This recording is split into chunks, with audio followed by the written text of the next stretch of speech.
victory or our banner. Okay? At kailangan makilala natin ang Diyos personally. Sige po, sa pagpapatuloy po ng pag-aaral natin, the great importance of the Word of God. Nung downwards ko, nung isang linggo, nung Lunes, ito yung word na natanggap ko sa Panginoon na dapat natin pag-aralan. Kaya, niresearch ko po ito para mas lumalim pa ang pagpapahalaga natin at ang pagpamahal natin sa salita ng Panginoon. Sige po, as we continue. In the book of Acts, okay, the next day, the rulers, the elders, and the teacher of the law met in the Jerusalem. Annas, the high priest, was there, and so were Caiaphas, John, Alexander, and others of the high priest family. They had Peter and John brought before them and began to question for them, "By what power or what name did you do this?" Then Peter, filled with the Holy Spirit, said to them, "Rulers and elders of the people, if we are being called to account today for an act of kindness shown to a man who was lame and are being asked how he was healed, then know this, you and all the people of Israel, it is by the name of Jesus Christ of Nazareth, whom you have crucified, but whom God raised from the dead, that this man stand before you healed. Jesus is the stone you builders rejected, which has become the cornerstone. Salvation is found in no one else, for there is no other name under heaven given to mankind but which we must be saved." Next. Okay. Ang account pong ito ay si Peter at saka si John, pinagaling yung isang lumpo. Yung layman. At nagulat yung mga leaders, yung mga high priest. Sila Caiaphas, sila Alexander. Ito yung pinaka-most influential na napakataas ang katungkulan in the early days. At namangha sila kung bakit yung pilay ay nakalakad. Kaya tinanong nila, inusisa nila kung sino ang gumawa noon at kung paano ito nangyari. At napag-alaman nga nila na si Peter at saka si John ang may kagagawan at ginamit ng Panginoon kung bakit ito nakalakad. Okay? Tignan muna natin sa isang slide. Kamali yata. Okay. When they saw the courage of Peter and John and realized that they were unschooled and ordinary men, they were astonished and they took note that these men had been with Jesus. But since they could see the man who had been healed standing there with them, there was nothing they could say. Kasi si Peter at saka si John, nagpaliwanag, nangaral pa siya, nag-evangelize pa siya. I-rewind natin, balikan natin. Yung pangangaral ni John at saka ni Peter. Sige ba? Okay?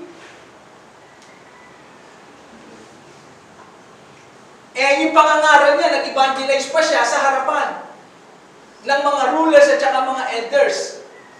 Mga dignitarian ito. Talagang kapita-pitagan, ginagalang. Napaka-influensyang tao dun sa Romans.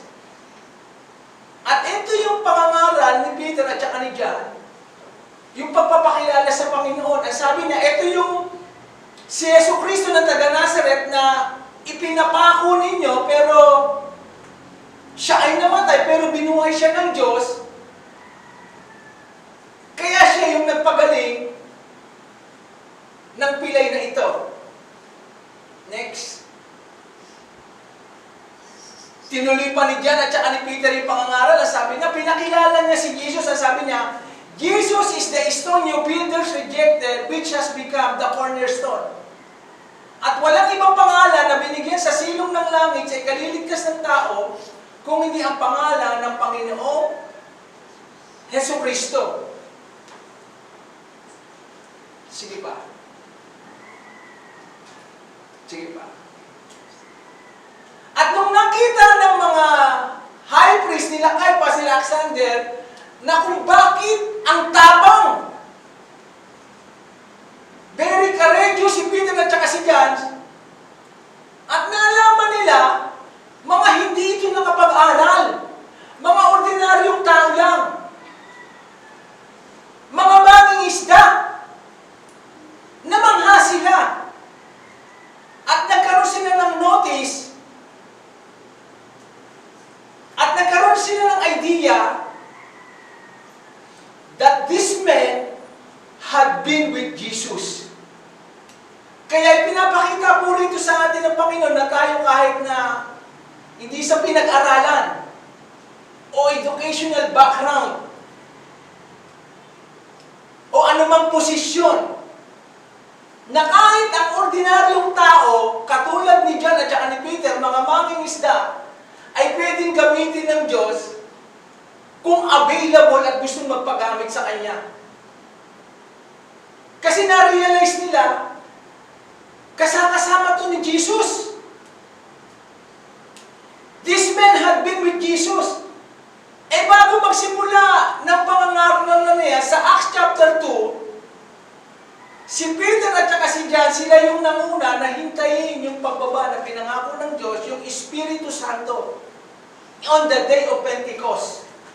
Nandoon sila for 10 days, naghihintay. Wala silang ginagawa, nananalangin, nag-aayuno. Sa labas, ay puro kasiyahan, puro pagdiriwang. Pinagdiriwang nila yung day of Pentecost. Isa yun sa sineselebrate doon sa batas, sa law, nila Moises, na pinapapatuloy nila. Samantalang ang mga alagad, 120 sila, naghihintay sila sa upper room sa pagbaba ng Espiritu Santo.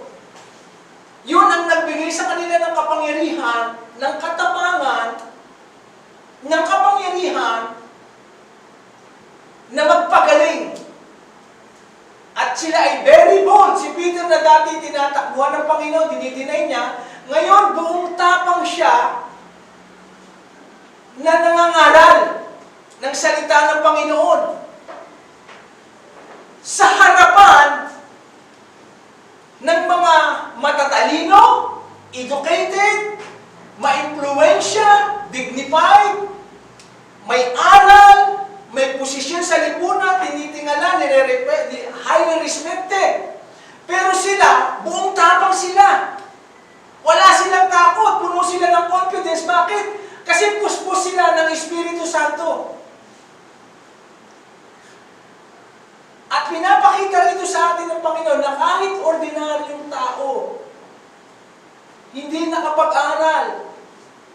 Kasi ang sabi nila, they are unschooled and ordinary men. Hindi nakapag-aral. Mangingisda lang. Napaka-ordinaryong tao. Pero ginamit ng Diyos. Bakit? Kasi nag-i-spend sila ng maraming oras, gumugugol sila ng mahabang oras sa Panginoong Hesus. Nag-aaral sila ng Word of God, nagpapakalalim, nananalangin, at nag-aayuno. At wala silang masabi. Kasi merong testimony na naipakita. Kaya ano ang mangyayari kapag tayo po ay nagbibigay ng oras sa Panginoong Hesus? Balikan natin yan, i-rewind mo. Okay? A person who had been with Jesus will speak the Word of God with boldness. Kapag tayo po ay gumugugol ng mahabang oras sa pag-aaral ng salita ng Diyos, minimeditate natin. Ang ibig sabihin ng meditation, continuous, memorizing, meditating, repeating. Talagang pinapag-aralan, hindi lang para siyang comics o diaryo, talagang minimeditate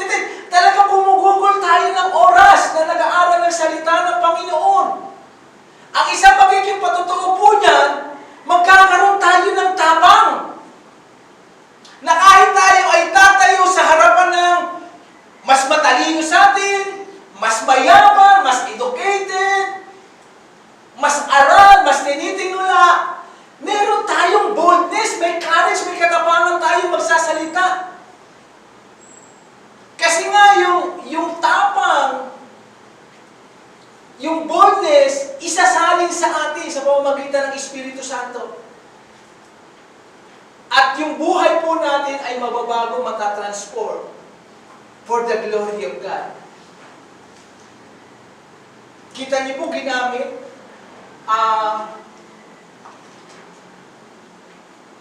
na-transform si Peter at saka si John. Yung God's glory. Ang Diyos hindi siya namimili ng gusto. Ang kailangan niya ay willing vessel. Si Sidla na gagamitin niya, ordinaryong tao.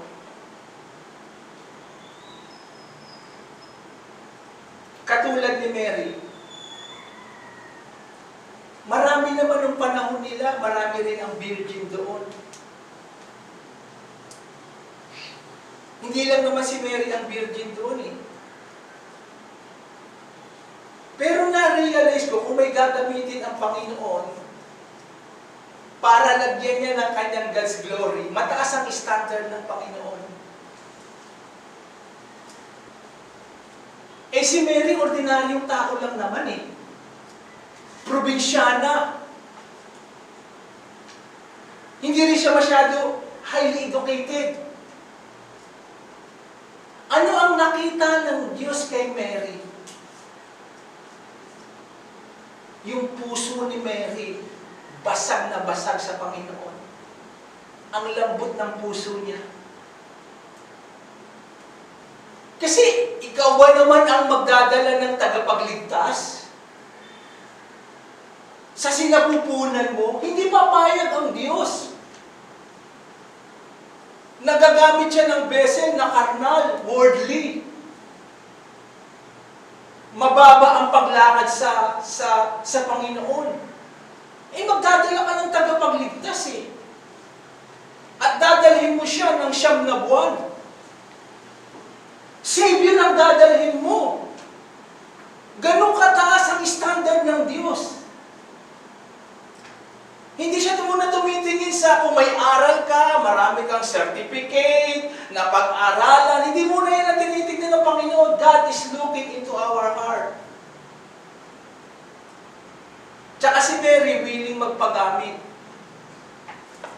Kahit masagasaan yung love life niya, yung agenda nila, kasi malapit na siyang ikasal kay Jose. Nasira lahat ng plano niya. Kaya kapag lumalalim po tayo sa Panginoon, we spend much time in the Word of God. Maganda po yung Facebook, maganda yung mga social media, pero kung mas marami tayong ginugugol para dyan, tapos sa pakikipagniig, sa pag-aaral ng salita ng Panginoon, ito yung gagamitin ng Panginoon for the end times. Yung pakakasalan niya katulad ni Mary. Hindi nakapag-aaral. Ordinary lang, probinsyana, katulad ni Peter nila dyan. Pero magdadala ka ng God's glory. Yung purity of the heart. Yung kalinisan ng buhay. Yung malalim na kabanalan. Yung willing magpagamit sa Panginoon. Kaya tayo nga patuloy na kinoconsecrate. Kailangan patuloy natin tinatalaga ang ating buhay ng pag-aaral ng salita ng Panginoon. Kasi tayo una yung matatransform eh. Yung glory ng Panginoon. Pero niyo po kay Peter, daanan lang ng anino niya gumagaling. Nilalabas lang yung mga pilay, yung mga may keto, mga lumpo, may hika, may cancer, may ulcer sa kalsada. Tamaan lang ng anino ni Peter gumagaling. Hindi naman itong mga nakapag-aral. Mga mangingisda, ordinaryong tao. Pero ang sikreto, they have been with Jesus.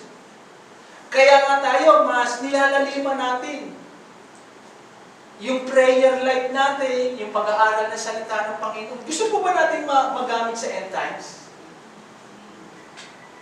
Na biruin mo kahit may pinag-aralan, hindi ka ma-intimidate, may confidence ka, kahit mas mayaman sa'yo, mas kilala, o kahit anong posisyon pa yan, hindi ka ma-intimidate. May katapangan kang iahayag ang salita ng Panginoon kasi na-transform ka eh. Saan ka na-transform? Doon sa oras na binigay mo ng pag-aaral ng salita ng Panginoon at sa pananalangin. At sinasamahan natin ng pag-aayuno. At hindi makakibo, hindi kapagsalita yung mga rulers, sila Caiaphas, sila Alexander, kasi nga may patotoo eh.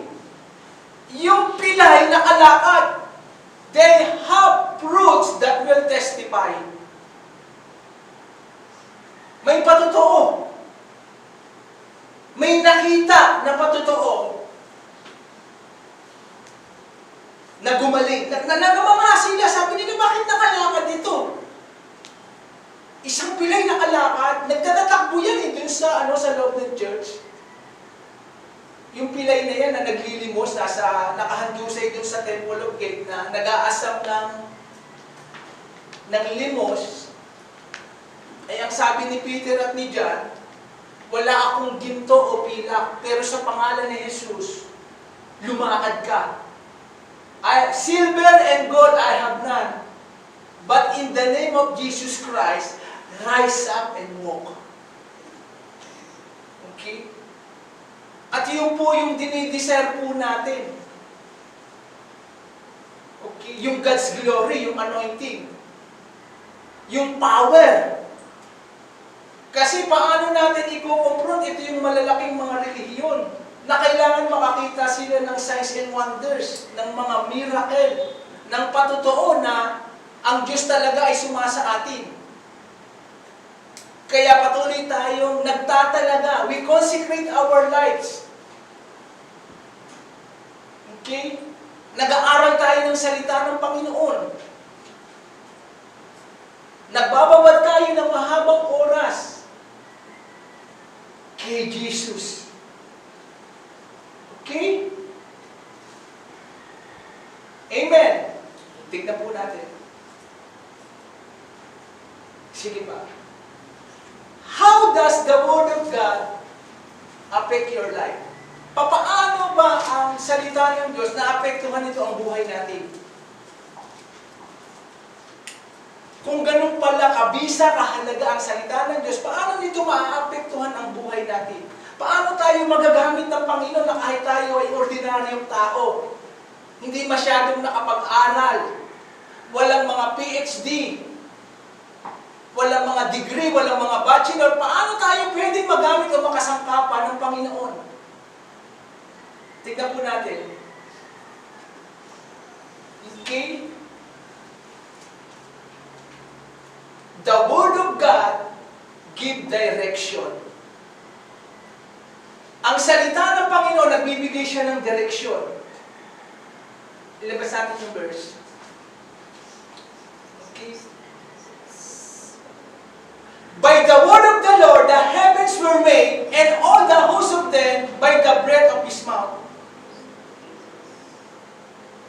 Kita niyo po kung gaano kabisa ang salita ng Panginoon? By the word of the Lord, the heavens were made. Biruin niyo po, kung paano nagawa ang langit, ay sabi ni Chris lang o sinabi ng Panginoon na sinabi niya, let there be light, let there be heaven and earth. Ganun kakapangyarihan ang salita ng Panginoon. Sinasabi niya lang, nagmamanifest. At alam po natin na walang tao ang pwedeng gumawa ng langit. Walang pwedeng gumawa ng tao ng lupa. Walang pwedeng mag-produce niyaan. Pero, nung binigkas lang ng Panginoon, yung hininga niya lang, and all the hosts of them by the breath of His mouth, lumabas. At doon nga sa Revelation, kung nasusundan niyo po yung Bible reading natin, ang Diyos ay gagawa ng bagong langit at saka bagong lupa. God will make a new heaven and a new earth. Siya yung El Shaddai, na kahit wala, out of nothing, magpuproduce siya. Kaya ganyang kabisa ang salita ng Panginoon. At kapag binigkas po natin ito, sinabi natin ito, nagkakaroon ng resulta. Nagkakaroon ng pagbabago. Kaya nga kapag magbibigay tayo ng counsel, halimbawa may nangihina, nadidepress, nadidiscourage, doon tayo kukuha sa salita ng Panginoon. Sa Word of God, hindi sa talino natin, hindi sa abilidad natin, hindi sa sarili nating kapamaraanan, doon sa Word of God. Halimbawa, pastor, nangihina ako, nai-stress ako, napapagod ako, nalulupay-pay ako, nangihina ako. Anong pagpapayong ibibigay natin? Matthew 11:28-29. Na ang sabi ng Panginoon, "Come all of you who are heavily laden." Lahat kayong napapagal, napapagod, lumapit sa akin. Mag-aral sa akin. Learn from me. And I will take away your burden. And my yoke is easy. Hindi nyo na sabihin natin, sister, kung nangihina ka, ito yung paanyaya ng Panginoon. Lumapit daw tayo sa Kanya. Kasi nasabi niya, paanyaya, lahat kayong napapagalan, lumapit sa akin. Tapos, hindi rin nagtapos ang Panginoon. Sabi niya, learn from me, mag-aral tayo sa Kanya. Ibig sabihin, ano ba ginagawa ng mga estudyante sa pag-aaral? Di ba, minsan pinapagawa kayo ng mga assignment, nagre-research kayo, nag-aaral, talagang nagbibigay ng time. Hindi kasi ang Diyos ay parang magician na isang iglap, isang araw, lahat ng problema natin, tanggal agad, nasolve na kaagad. Hindi po ganun ang Panginoon. Ang sabi niya, mag-aral kayo sa akin. Devote yourself, give yourself a time to study the Word of God. Learn from me, matuto ka sa akin. Ibig sabihin, kailangan makilala mo muna ako in your personal way. Mag-aral ka sa akin. At kapag habang nag-aaral ka sa akin, yung mga bigat mo, aalisin ko at bibigyan kita ng magaan. Okay? Kaya dapat alam natin ang Word of God pag magka-counsel. At saka dapat yan ang mga pinupost natin sa mga Facebook. Maganda po yan yung kung saan tayo kumain, ano yung mga bagong nangyari sa atin, ano yung mga bagong nangyari sa buhay natin. Pero magandang ipaskill dyan kasi ang daming tao ngayon na nadidepress, nadidiscourage, walang direksyon. I-push niyo po nang i-push yan yung mga Word of God. Kasi sa Word of God, diyan sila maliligtas eh. Diyan sila makakakilala sa Panginoon eh. Meron nga yung Gideon Bible, may namimigay sila ng Bible. Yung isa binigyan, tinapon sa bubungan. Tinapon, biruin mo, ganun ka, no? Pero umulan, umaraw, nalaglag yung Bible. May isang nadidepress, gustong magpakamatay. Nabasa niya yung Bible. Tapos habang binabasa niya, kumilos yung Espiritu Santo. May nagpaliwanag pa sa kanya. Kaya, imbis na siya ay magpapakamatay, kasi depressed siya eh, nagkaroon ng kaligtasan. Kasi yun lang salita ng Diyos ang pwedeng magpabago sa tao. Kailangan lang magkaroon sila ng idea, kailangan sila makapakinig ng salita ng Panginoon. Because faith cometh by hearing and hearing the Word of God.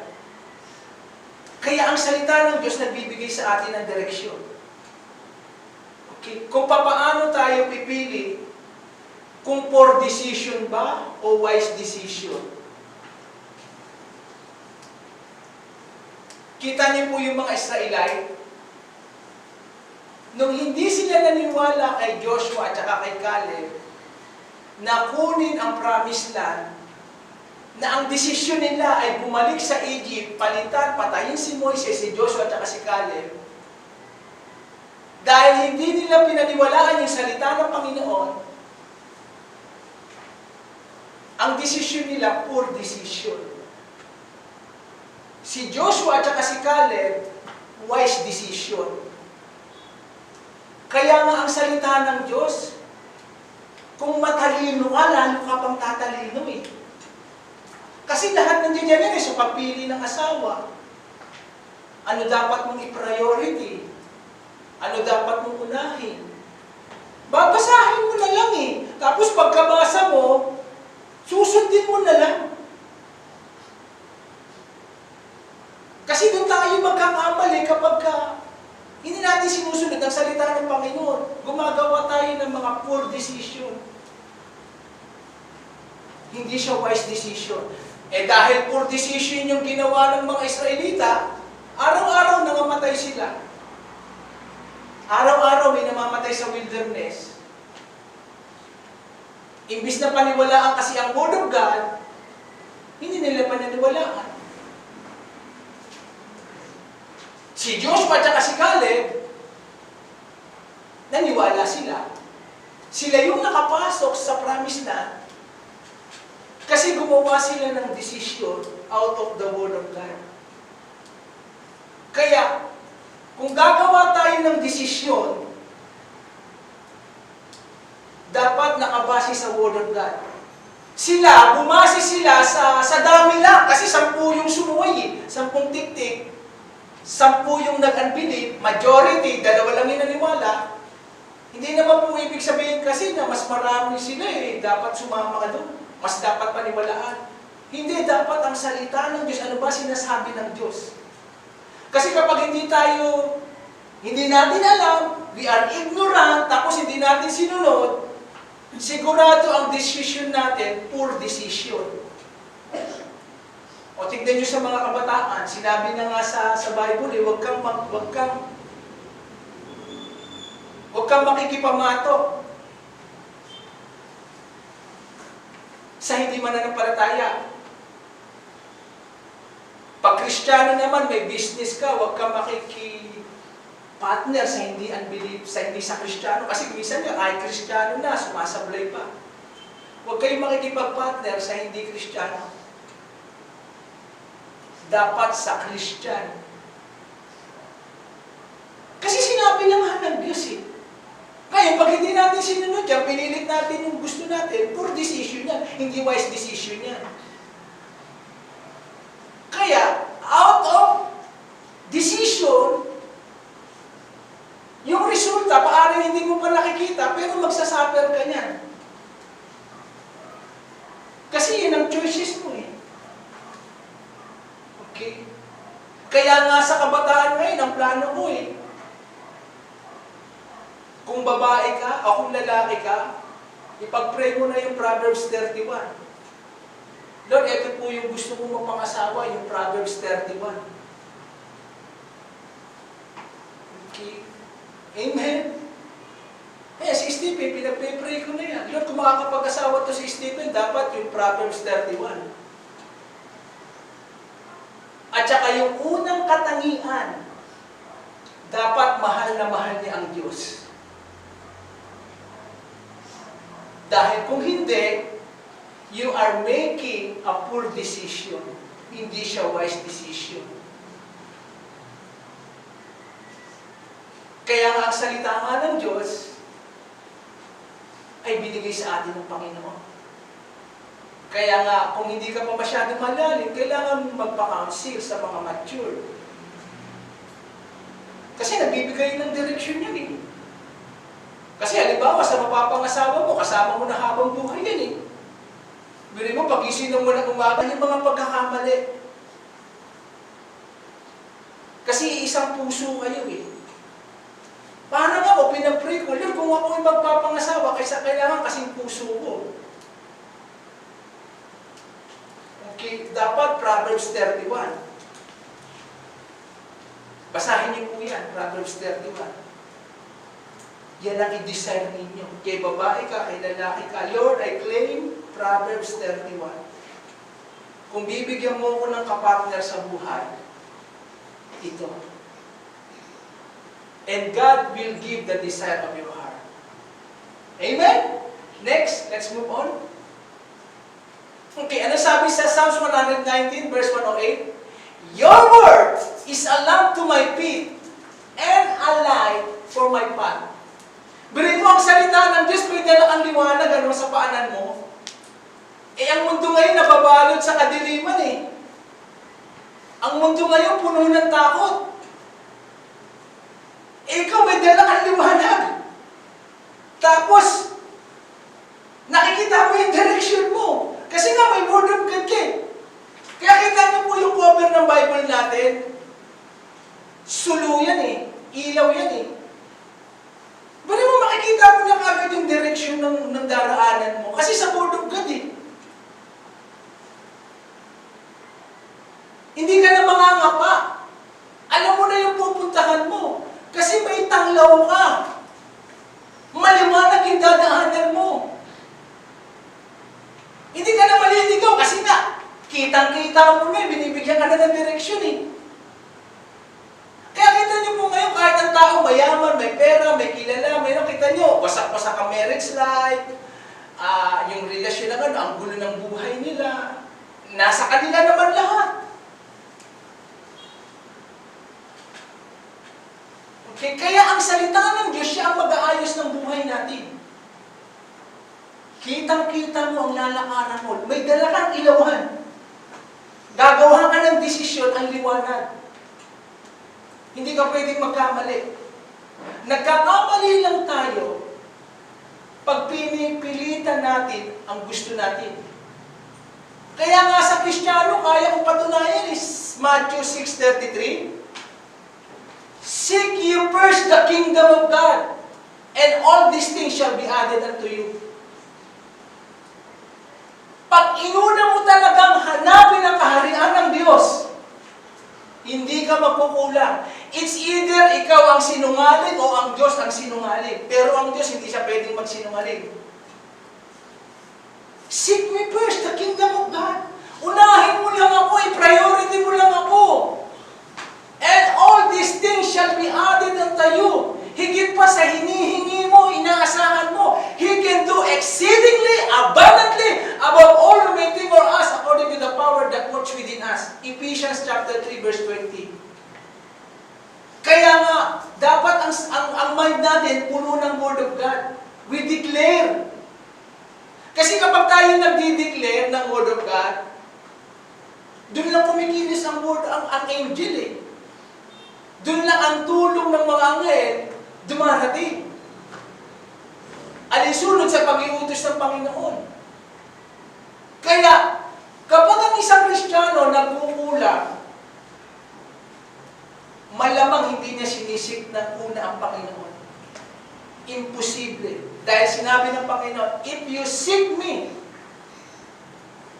all things shall be added unto you. Maliwanag po ba? Amen? Next.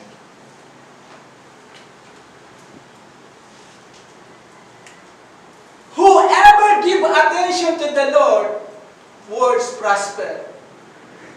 And blessed is the person who trusts the Lord. Kita niyo po ang ganda ng bilhin niyo po kung gaano yung kayamanan ng salita ng Panginoon. Whoever give attention to the Lord, words prosper. Kung bibigyan mo raw siya ng atensyon ng panahon na pag-uukulan siya, mababago buhay mo, magkakaroon ka ng direksyon, pagpapalain ka ng Panginoon. Yung give attention ay talagang inaaral. Kaya napakaganda nga po ito yung family altar eh.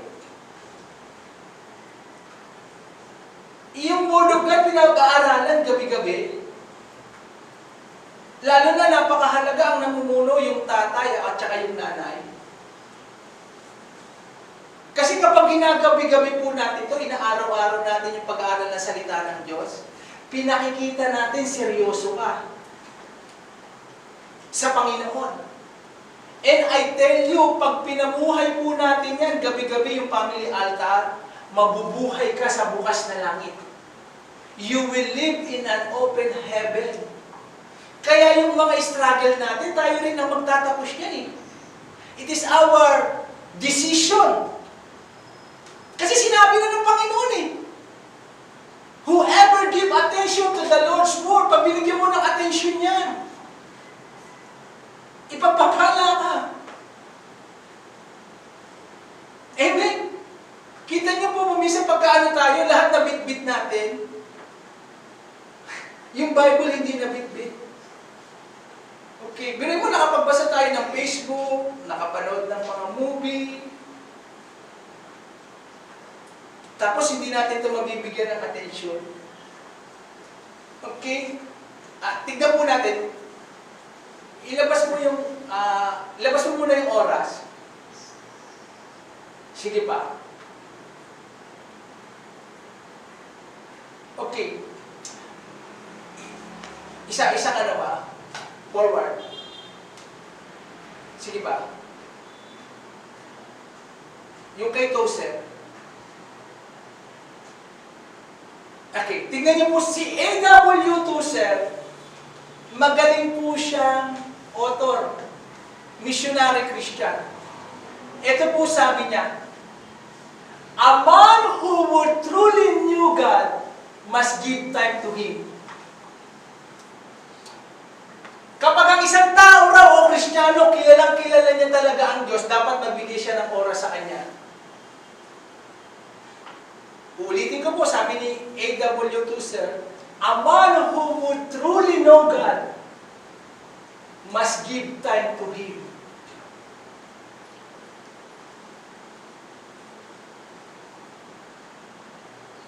Okay? Kung talagang kilala mo ang Diyos, magbibigay ka ng time sa Kanya. Kasi sila Aaron, nung nag 40 days and 40 nights si Moises, nainip si Aaron, tsaka yung mga Israelita, sabi nila, ang tagal naman ni Moises, gumawa na tayo ng Diyos. Si Aaron, man pleaser, sabi niya, o sige, lahat ng nakuha niyong porcelas, kwintas, singsing, yung mga ginto, likumin at tunawin. Tapos gumawa sila ng guyang ginto. Kung napanood niyo po yung Ten Commandments.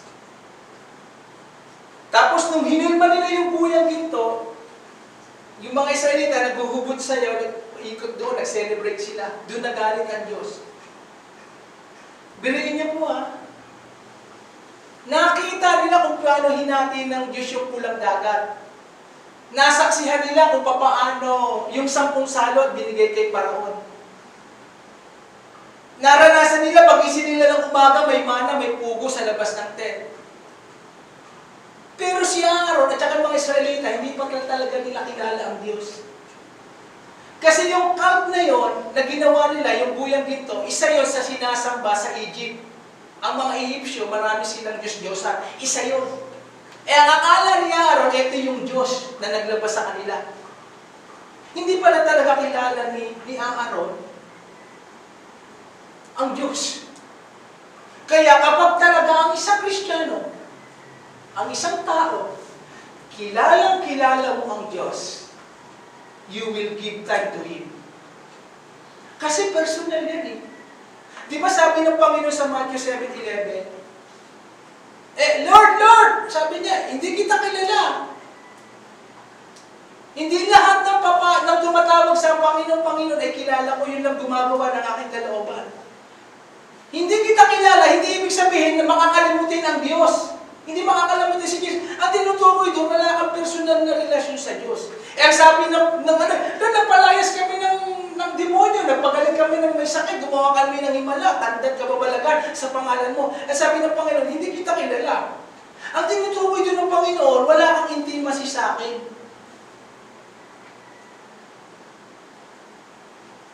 Amen? Ngayon, dinivide po natin. Ilabas mo yung oras. Ayan. Ilang oras po tayo sa isang araw meron? 24. Pakilakas. 24 hours. Alam niyo po, mahal na mahal kayo ng pastor. Tulog ka pa, gising na ako para ipag-pray kayo isa-isa.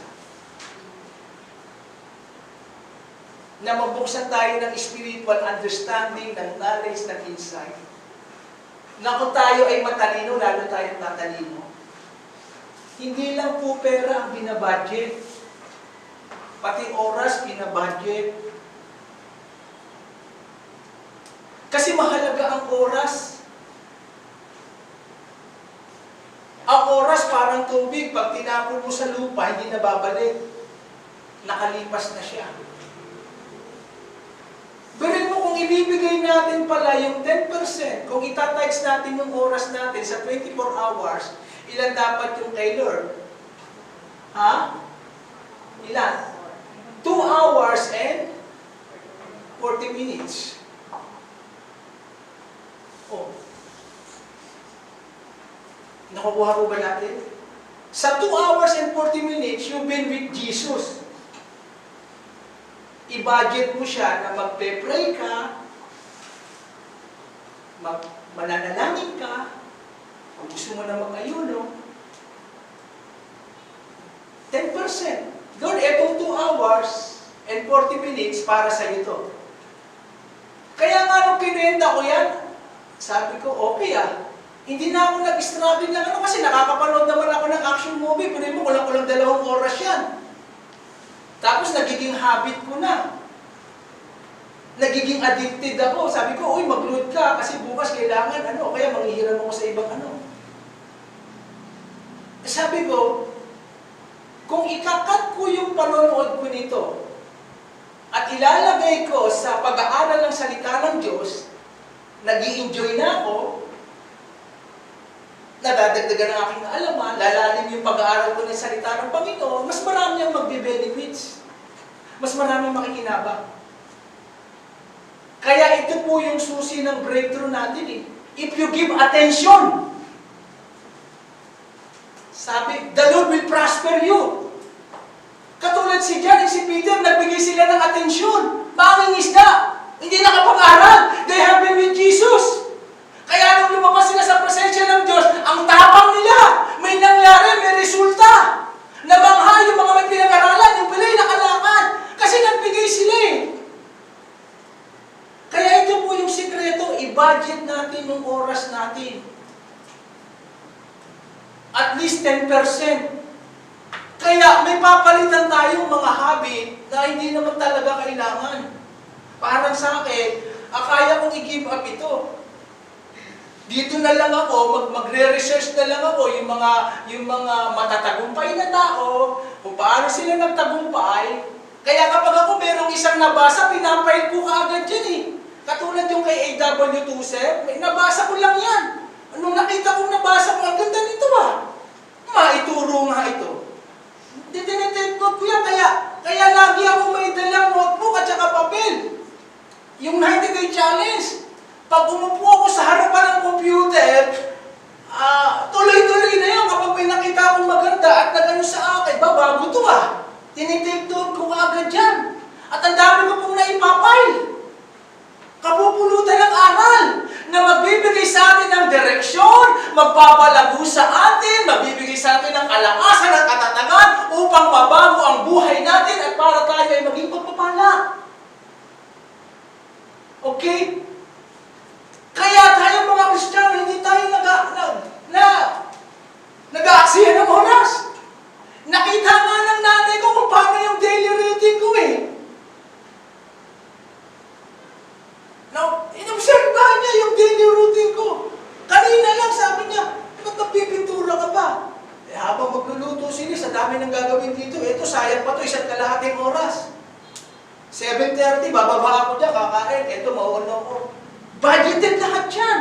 At minamadali ko yung trabaho ko para mabigyan ko ng mahabang panahon yung pag-aaral ko. Kaya mahalagahan po natin yung paggamit ng oras. Tapos, biruin mo sa 7 araw, kinuwenta ko, ilang oras meron tayo? 168 hours. Binigyan ka ng Panginoon. Tapos, kung itatimes mo yung oras mo, biruin mo, ang kay Lord pala dapat dyan, 16 hours. In 80 minutes. Oh, Hindi pa ba tayo matransform yan? Hindi ba tayo lalago niyan? Mag-aaral ka ng salita ng Panginoon? Magpe-pray ka? Kaya nga gustong-gusto ko yung kantang ano eh. And help me love you more with all my heart, with all my soul, with all my mind. Lord, I love you because of who you are. Lord, I love you for all the things you do. Lord, I love you. And help me love you more with all my heart, with all my soul, with all my mind. Ginagawa ko po siyang panalangin. Lord, tulungan mo ako na mahalin ka pa. Makilala ka pa. Uhawin mo ang puso ko. Gutumin mo ang puso ko ng salita mo. Baguhin mo pa ang puso ko, Lord. Ganun ang puso ni Mary. Ang lambot. Uulitin ko po Ang isang pusong malinit at malambot, uhaw lagi sa salita ng Diyos at sa presensya ng Panginoon. Uulitin ko po sa nanonood po sa atin sa YouTube. Paano mo po malalaman, madidiscern ang isang puso ng tao? Malinis at malambot, basag. Pag yan ay uhaw sa salita ng Diyos at sa presensya ng Diyos. Kahit yung isda hindi papayag ang isda na mawala sa tubig. Kahit isang oras. Alam niya, ipangihina niya yun. Ikapanlalambot niya yun. Yung mata niya mamumula. Tapos, mag-aaraw hininga siya. Manghihina siya. Ang sinisigaw ng isda, ibalik niyo ako sa tubig. Kailangan ko ng tubig. I want water. Kaya pala sinabi ng Panginoon, hindi kayo nabubuhay sa tinapay lang. Man shall not live by bread alone, but by every word that proceeded out of the mouth of God. Kailangan natin ang salita ng Diyos para tayo lumakas. Kasi kapag nag-pray ka ng madaling araw, nagbigay ka ng time sa Panginoon, pag lumabas ka ng bahay mo, kasama mo siya. Parang kay Peter and kay John, they have been with Jesus. Kaya nung paglabas nila, kasama nila si Jesus. Kaya ayaw kong lalabas ako ng bahay namin na hindi nakapag-pray o nakapag-worship. Kasi kapag lumabas ka ng bahay mo na ikaw lang mag-isa, hindi ka nag-pray, lumabas ka, mag-isa ka lang. Pero kung nagbigay ka ng time, nag-worship ka, inoperin mo yung una mong lakas, yung boses mo, nakaluhod, nakataas ang kamay, purihin ang Panginoon. Paglabas mo ng bahay, sasamahan ka siya. Kasi you give time to Him. At saka, yung pagbibigay ng oras sa Panginoon, pagpapakita ng gratitude. And gratitude will attract blessing from God. It attracts favor from God. Kasi yan ang gusto ng Panginoon Kaya kita mo, meron mo kung sa isang linggo, 7 days a week, kaya God is reminding us, give me your time. Kasi malalaman mo kung ano ang design ng isang tao, kung saan na nilalagay ang puso niya. Kung saan mo nilalagay ang oras mo, nandoon ang puso mo. Kung saan mo nilalagay ang priority mo, doon ang puso mo. At kapag ang isang Kristiyano, hindi pa ganap, hindi pa buo ang pagmamahal niya sa Diyos, madali niya lang talikuran ang Diyos. Madali niya lang kalimutan. Madali niya lang iset aside. Kasi hindi pa kumpleto Hindi pa ganap yung pag-ibig Kita po niyo po yung mga sa Book of Acts. Kaya ipakahayos nila sa leon, kaya lagariin ang katawan nila, kaya sunugin sila sa poste, kaya ibalanggo, may kadena. Kaya patay kung patay dahil buo at ganap na yung pag-ibig nila sa Panginoon, hindi sila tumalikod. Nakukuha natin. Amen. Kaya nga yung loving God, napakahalaga. Magkamali ka na sa ibang desisyon. Huwag lang sa desisyon na hindi mo mahalin ng Diyos. Okay lang na bumili ka ng damit, nagkamali ka. Mga minor decision yan. Pero ang malaking pagkakamali, the worst decision, is not loving God. And we love God by giving Him a priority. Budget your time. Kita niyo yung nanay ni John Wesley, tsaka ni, ang dami niyang anak. Yung asawa niya nagmi-mission. Sabi niya sa mga anak niya, nandito siya sa rocking chair, sabi ni Susana Wesley, sabi niya, pag nakikita niyo si Mami na tinakluban ko na ng ano ba nilalagay dito? Apron, ibig sabihin nagpipray si Mami. Huwag kayong maingay, huwag kayong gagambalain. Nagpipray si Mami. Galing mo, dami niyang anak, yung asawa niya nandun sa mission, babalik, dala-dala, labahan. Sa dami niyang asikasuhin. Pero binilinan niya yung kanyang mga anak. Huwag na huwag kayong maingay. Huwag na huwag niyo akong iistorbohin pag nagpipray na si Mami. Dahil mahalaga sa akin ang prayer. Kaya nga ito mga kasama ko rin sa bahay eh. Minsan kasi may magtutoilet dyan, 1 oras. Tapos magbubuhos pa. Di ko nagpe-pray kasi ako kapag madaling araw eh. Yung pagpupuno ng tubig, mamaya na yan. Mahalaga ang prayer. Kasi kapag hindi po tayo nagpe-pray, hindi tayo nagbibigay ng time sa Panginoon, parang sinasabi natin, Lord, kaya ko na to. Kahit wala ka dyan, kaya ko to. Kahit hindi ako sumangguni sa'yo, kahit hindi ako magtanong sa'yo, kaya ko na to. Gagawin natin sa sarili nating lakas, talino, koneksyon. At ayaw ng ganun ng Panginoon. Wala siyang kaluwalhatian mo. Ang gusto ng Diyos sa bawat gagawin natin, maging dependent tayo sa Kanya. Lord, may desisyon akong gagawin na. Tama ba ito, Lord? Lalo na mga major decision, nagtatanong muna sa Panginoon, tapos maghihintay. Lord, tama ba ito? May kukunin akong kapartner, mga ganito. Tatanong, di ba sabi niya, Proverbs chapter 3, verse 5 and 6, lean not on your understanding, trust in the Lord with all your heart, and He will acknowledge you. Amen. Kaya, sa revelation po ito, nasa sa atin na po kung paano natin ibabudget yung oras natin. Okay? It is our decision. Hallelujah. Kung saan mo ilalagay yung oras mo. Pag nagbibigay ka ng time sa Diyos, Word of God, lalo na sa mga magulang, kailan pa natin ititrain ang ating mga anak?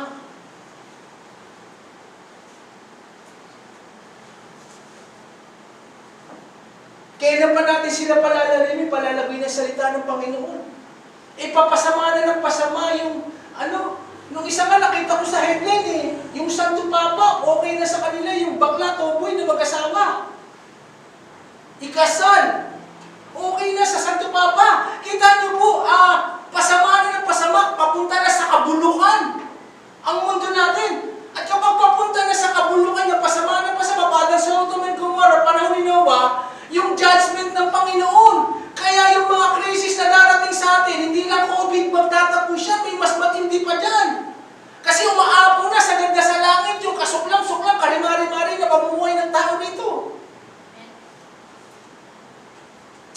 At ang matalinong tao, parang yung nagtayo ng bahay, nakikinig, tapos sinasagawa, nagtayo raw siya sa batuhan.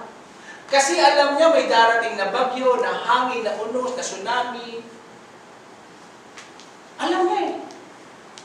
Kaya tayo nag-aaral ng salita ng Panginoon, nabubulod-bad gabi-gabi. Kasi alam natin may darating na baha, na ulan, na bagyo, na krisis, na pinansya. Sinisik ng Diyos lahat. Pero kapag tayo nagbibigay tayo ng atensyon sa salita ng Panginoon, pinamumuhay natin, kahit dumating yan, nakatayo ka. Sinabi kanina, Jesus is our chief cornerstone. Nakatayo ka, Jesus is the rock of my salvation. Hindi ka tinatablan ng mga hangin, ng mga krisis. Sa panahon nga na nagkukulang ang sanlibutan, doon kayo i-bless ng Panginoon, palakpakan natin ng Panginoon. Samahan po natin ang sigaw ng Hallelujah! Kaya pala ang mga Koreano, ang bilis ng progreso nila eh. Bilhin nyo, si leader lang doon sa Koreano, 3 hours dapat kung mag-pray. Pag si leader ka sa Korea, si leader ka lang, dapat 3 hours ka, at least 3 hours ka nagpipray. Ang pastor, 5 hours pataas. Tapos kapag may problema sila, sasabihin ng pastor, punta ka ng prayer mountain. Gayahin mo si Jacob, makipag-wrestle ka roon. Manalangin ka, samahan mo ng pag-ayon. Punta ka sa prayer mountain. You humble yourself. Amen? Kaya nagpapasalamat nga tayo sa mga nagbibigay ng time dito ng prayer and fasting. Ako po, kahit lambot na lambot, sabi nga nila po, nagiging buto ka na dyan. Luminipis na katawan ko, pero pag nagayo nun agad nakakagutom. Nanay ko, wala siyang magawa, walang nagluluto nararanasan nga rin minsan, nag-aayo nun Walang magluluto rito, pag Sabado ng gabi, walang magluluto. Ang ginagawa niya, magbibilienda na siya ng mahaba. Pero dito, wala kayong asahan, pag Sabado ng gabi, walang magluluto rito. Nag-aayuno tayo para pinaghahandaan natin yung gawain paglinggo. Amen? Amen. Kaya, kung matalino ka kapatid, lalo ka tatalino, you give time to Jesus. Tignan natin ang resulta. I-budget mo oras mo. Yung mga hindi kailangan, di ba sa cellphone, yung mga inbox mo na hindi naman kailangan, dinidelete mo? Hindi naman priority yun, hindi naman mahalaga yun eh. Okay lang yung tumingin at magbasa ng Facebook, pero siguraduhin muna natin, magbasa muna tayo ng Word of God.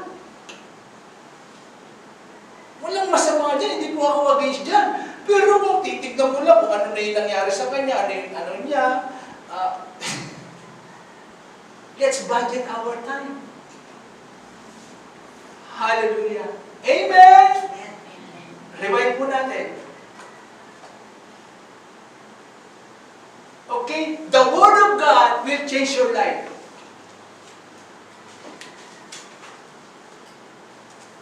Ang salita ng Diyos, babaguhin ang buhay mo ng mga kasama mo.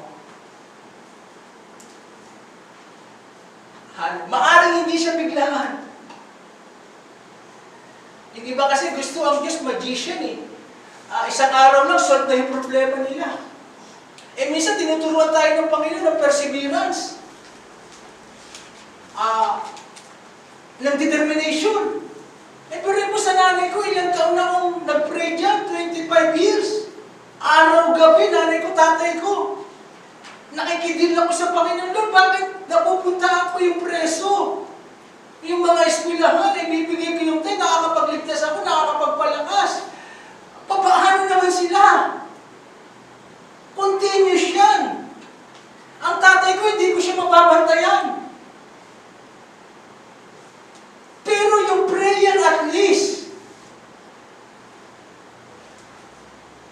nabibigyan siya ng proteksyon. Nung isang linggo ka tumawag eh. Sabi niya Rick! Pag magpapadala ka ng pera, huwag ka Hallelujah. Tapos pinaalala ng nanay ko nung bata pa raw ako ng Marcialo, panahon ni Marcos, dinala raw ako sa Marc's restaurant. Yung isang manok ko, naubos ko. Magkano yan yung isang manok? 6 pesos. Birin mo 6 pesos sa Marc's restaurant. Naubos ko raw yung Yung manok, natouch yung puso ko rin eh. Sa isla. Tsaka naalala ko pa, nung may kaaway ako, may kapagsuntukan ako, labanan ko, pagka nananalo yung kalaban, inaawat na ng tatay ko. Pero mo, kaya palagi naman kayo magsuntukan. Tama na. Matatalo na itong anak ko. Amen. Amen. Kaya minitin ko itong sa mga kasama ko sa bahay. Out of gratitude. Ako, wag niyo na akong bilihan ng mga bagay na yan, pero wag tayong magkulang.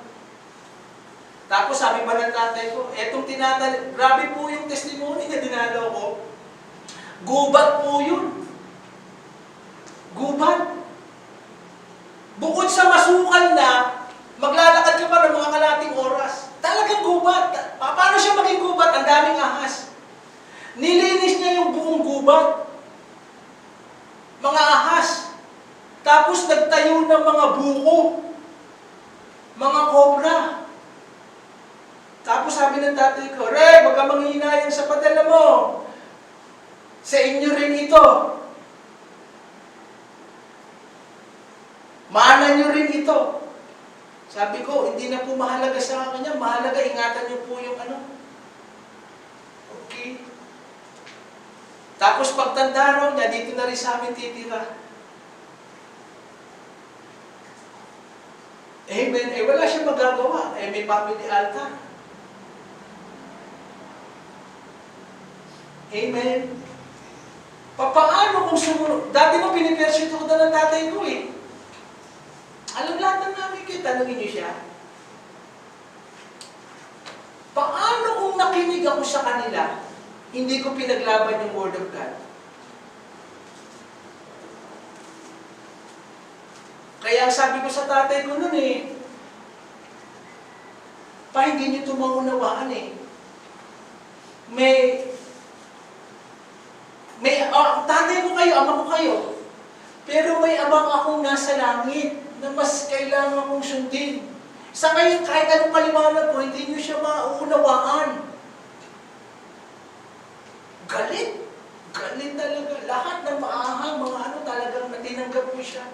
Dala ko lang, bag ko, sabi ko, total, natulungan ko na rin kayo. At kasi hindi nga bahala, mag-aaral na kaya malaki ng kanaya. Ako, bahala na kung saan. Kaya yan po ang patutuo ko, yung Word of God, yan ang magbabago ng buhay. Ngayon nakikita nila, tama yung desisyon. Sa una, parang titignan mo ang Word of God, parang wala kang makikita, parang talo ka eh. Parang walang benefits eh.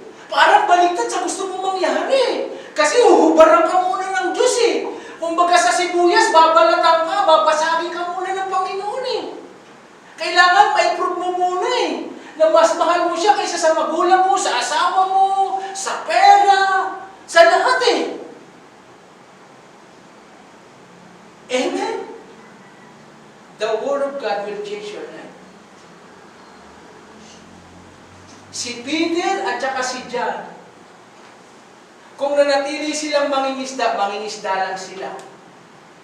Pero nung sumunod sila sa tawag, sa pinaghagawa ng Diyos, ginamit sila. Amen? Kaya, kung ang salita pala ng Diyos ang magbabago ng ating buhay, ganun dapat kabigat ang pagpapahalaga natin.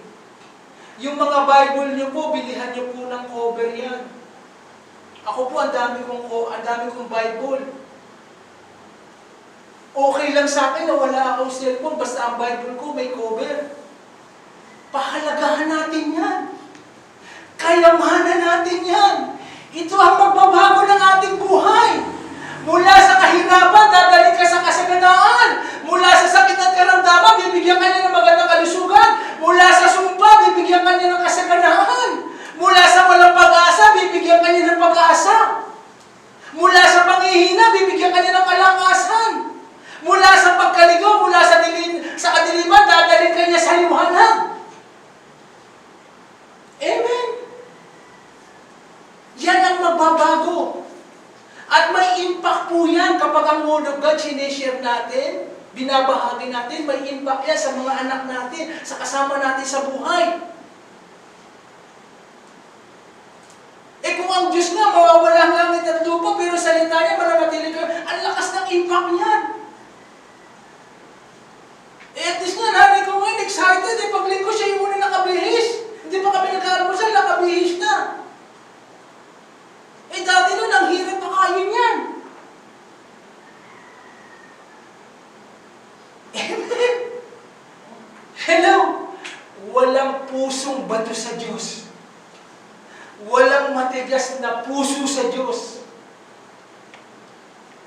Kapag pinananalangin, pinagtsatsagaan sa pananalangin, lalo na sinasamahan ng pag-aayuno, gaano man kabigat ang sitwasyon natin, kayang baguhin ng Diyos. Si Joseph, ang tagal sa kulungan. Pero panahon mo na, Joseph, mula sa kulungan, dadalhin na kita sa palasyo. Tapos na yung training mo. Napatunayan ka na, hinog ka na.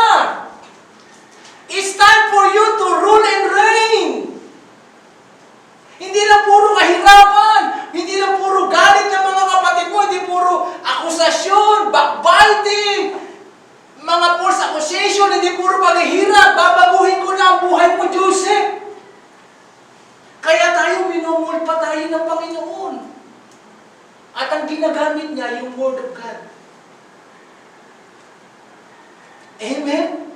Sabi nga ni George Washington, it is impossible to govern the nation without the Word of God. Yung si George Washington, yun yata yung nasa dollar eh. Di ba may nakasulat pa ron? In God we trust. Imposible raw na i-govern ng isang bansa kapag wala ang salita ng Diyos. Ganon din sa ating individual, sa pamilya. It is impossible to govern our family, our life without the Word of God. Dahil ang salita lang ng Diyos ang magbabago sa akin. Kaya nga dapat kung maipapaskil tayo sa mga pader, dapat mga Word of God. Pag may Koreano, baklasin mo yung Koreano. Palitan mo ng Jehovah Rapha. Ito, admire lang kita. Ito yung nagpapagaling sa akin, nagpo-provide. Ganun tayo karadikal. Kung Wonder Woman niya, papalitan mo. Imagination ka lang.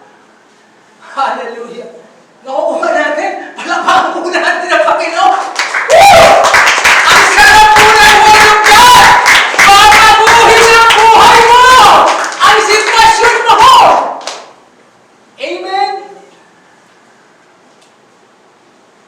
Dito na po ako magtatapos. May na-research po ako. Alam ko, mahilig kayo sa kwento eh. Isang araw, nagkwentuhan yung elepante at saka yung aso. Parehas pala silang buntis. May connect to others sila, may similarity. Kaya naging kulo sila. Nagkwentuhan sila. Sabi ng aso, malapit na akong manganak. Di nanganak yung aso. The following day, mga ilang buwan, nagkita, sabi ng aso, nanganak na ako, pero, hindi ka pa nanganganak? Hindi pa eh. Sa ikatlong pagkakataon, 3 beses nang nanganak yung aso. Yung elepante, hindi pa. Kaya sabi ng aso, Fred, huwag ka magagalit ha. Huwag kang ma-open, Fred ha. Bakit ako 3 beses nang nanganak, ikaw hindi ka pa nanganganak? Sabi ng elepante, napakaganda ng tanong mo. That is a great good question. Sabi niya, ang pinagbubuntis ko hindi papis, hindi aso. Ang pinagbubuntis ko, elepante. Ang elepante pala, sa 2 taon, 1 beses lang manganganak. Pero ang sabi niya, pag pinanganak ko naman ang elepante, nararamdaman ng lupa dahil sa bigat. At kapag lumalaki na yan, na-admire siya kasi pinagtitinginan siya. Kasi bibihira yan eh.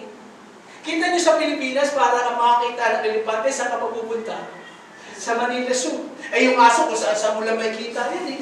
Kahit hindi mo nga tinatawag, tatahulan ka niyan eh. Hello? Ang sabi ng elepante, etong pinagdadala ko at pinagbubuntis ko is great, mighty, courageous, awesome! Kaya hindi ako nagmamadali. Iisa lang siya, bukod tangi, matagal ang proseso. Pero pag nilabas ko naman, magiging admiration siya. Kahanga-hanga siya at napakadalang niya. Kaya tayo, patuloy po natin ipagbuntis ang Word of God, yung family altar, itago mo lang. Kahit yung mga tinuturo sa'yo ng pastor, hindi mo siya maunawaan. Kaya minsan sinasabihan tayo, mag-take note kayo, magbasa, mag-aral, hindi mo lang napakinggan, meditate, paulit-ulit, itago mo lang. Kahit hindi mo pa siya maunawaan, ipagbuntis mo siya, meron kang dinadala. Lalo na sinamahan mo ng may malinis kang puso, mataas ang kabanalan mo, dalisay, parang si Mary. May lalabas dyan. Amen. Mababago ang ating buhay. Amen. Kung ang pangarap mo mabigat, ang taas, naiinip ka na, parang susuko ka na, itago mo lang ang salita ng Diyos, yung mga pangako ng Diyos, itago mo lang. Para kay Abraham, tinago niya lang for 25 years. Kay Joseph, tinago niya lang sa puso niya. Iningatan niya lang, nabuhay sa kabanalan sa pagsunod. Kahit nasasaktan siya, kahit puno ng galit ang mga kapatid niya, he do excellently. Naglingkod siya sa bahay ng Potiphar, sa kulungan. Kaya hindi excusin nagtatakbo ako, may pakiramdam ako, may pinagdadaanan ako, ayoko na. Hindi ganun. Hindi ganun. Si Joseph, kahit ang sakit ng kalooban, walang kasalanan, nasa loob ng kulungan, naglilingkod, excellent. Dahil kilala niya nga ang Diyos eh. May pinangahawakan siya sa salita ng Diyos. Alam niya yung future niya. Naliwanagan siya kasi nga yung salita ng Diyos nakabaon ng malalim sa puso niya. Amen. Kaya marami po sa atin dito ang pinagbubuntis, elepante. Sabihin mo sa katabi mo, pinagbubuntis mo, elepante. Tumuyo po tayo lahat. Hallelujah, Jesus. Mahalin po natin